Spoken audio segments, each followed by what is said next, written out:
My dear brothers and sisters, this morning we celebrate the feast of St. Elizabeth of Hungary. She's one of the patronesses of the Third Order, or the secular Franciscan order, along with King St. Louis IX. St. Elizabeth was married to the Landgrave of Thuringia in Germany, though she came from a Hungarian household, hence the name St. Elizabeth of Hungary. After a certain amount of time, of course, her husband, who was very happy to allow her to do charity, he eventually died, and she was able to then completely divest herself of her concerns for the worldly positions of power and serve the poor wholeheartedly, erecting hospitals, visiting them even, taking care of them, helping. This reminds us of what we are called to be about as Christians and as Catholics. And we hear in the gospel today this judgment scene of the Lord who brings people, all of the people together, and judges them all. And on the right side we have the sheep, on the left side the goats. He says to both of them one thing or another, depending on how they lived their lives. What's very interesting is that the sheep do not say, "Oh yes, Jesus, we knew that when we were doing these good works that we were doing it to you. We knew that we would then get a blessing." And what's also interesting is when Jesus speaks to the goats and says, "Depart from me into the everlasting fire, for when I was ill you did not console me. When I was in prison you did not visit me. When I was hungry you did not feed me." Not a single one of them say to him, "Who are you?" If we take note of that in the actual gospel, we don't hear it today, but if we listen to the rest of that gospel in Matthew 25, we will see not a single person says, "Who are you, Jesus?" Because this is one of the things that's very important to understand. The judgment of God begins with his household. It begins with those who say they know him.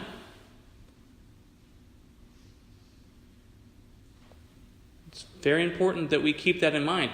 Now, we want to avoid a couple of extremes. The one extreme is, I don't have to do anything because I just believe.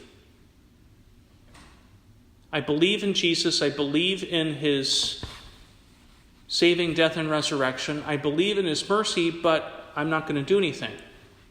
The other extreme is, because I know the Lord wants good works from me, I'm going to do them and try to make God pay me.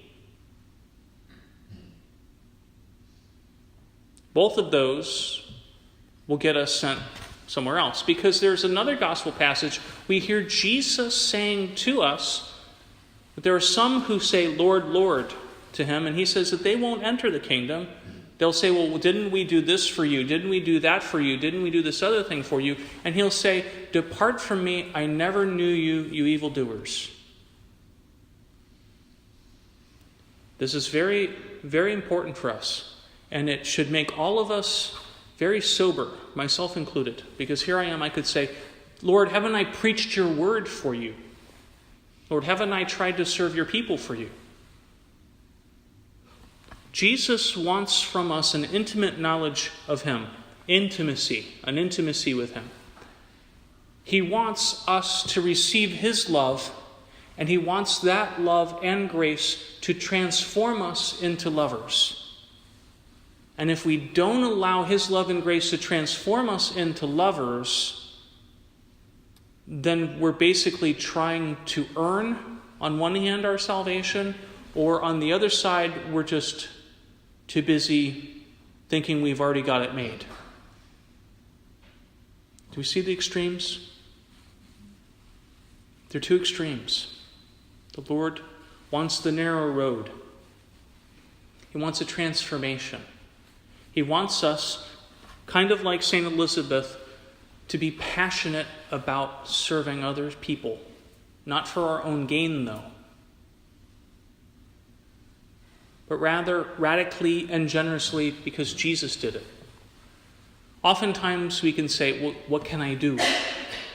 Maybe we're not in the position perhaps to take in somebody who's homeless, right? Or maybe we're not in the position to cook food for those who are hungry on the streets. If we are in that position, great, we can sign up. But making sure that we do it out of that heart attitude that God wants us to have, which is basically one of radical thanksgiving for what God has already done for us. Because when we encounter the absolute crazy, absurd, infinite love of Jesus, his passion, it has to change us. It has to, or maybe we haven't actually encountered it yet. And if we haven't, well, that's good news. We can just ask him, Lord, I haven't encountered it yet. I want to encounter it.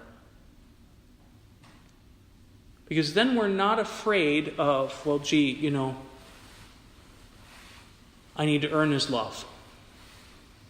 I need to do these things to earn his blessing. But rather, I have been blessed and I want to bless.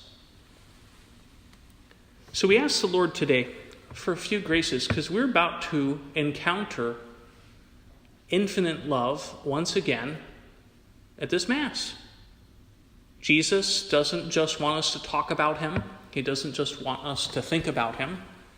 He wants to come to us with his body, blood, soul, and divinity in the Eucharist so that we can have made present once again here his life-saving death and resurrection here at this very Mass when we receive his body, blood, soul, and divinity in the Eucharist. So if we haven't ever experienced that absolutely passionately crazy love, that infinite love that Jesus has for us, we can ask him right now, today, Lord, let me experience it and let it transform me. Let me put aside my fears that would say, there's not enough, I need to take care of myself first.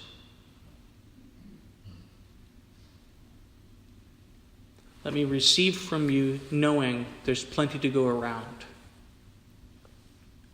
And then we want to ask the Lord to help us to be that much more transformed into lovers. Jesus says it quite clearly in the gospel, if you love those who love you, what good can you claim? Even sinners and tax collectors do the same. But he calls us instead to love our enemies and to love even those who don't do good to us.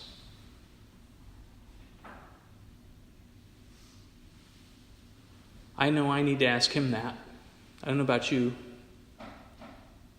I need to ask for that grace. To be transformed into people who love. That's what the Lord wants to see. He wants to see himself reflected in us. He wants to see that what he has accomplished not only frees us from sin, but transforms us so that we can help him bring heaven on earth. So we ask him for that second grace today, to be transformed.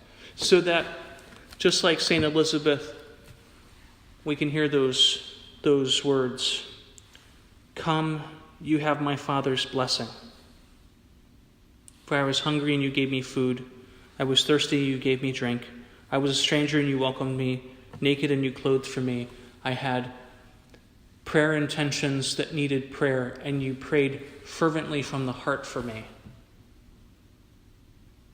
I had doubts and concerns, and you gave me spiritual counsel, things that the Poor Clare community can do." We ask the Lord, through the intercession of St. Elizabeth, to transform us all to encounter afresh that love and to be made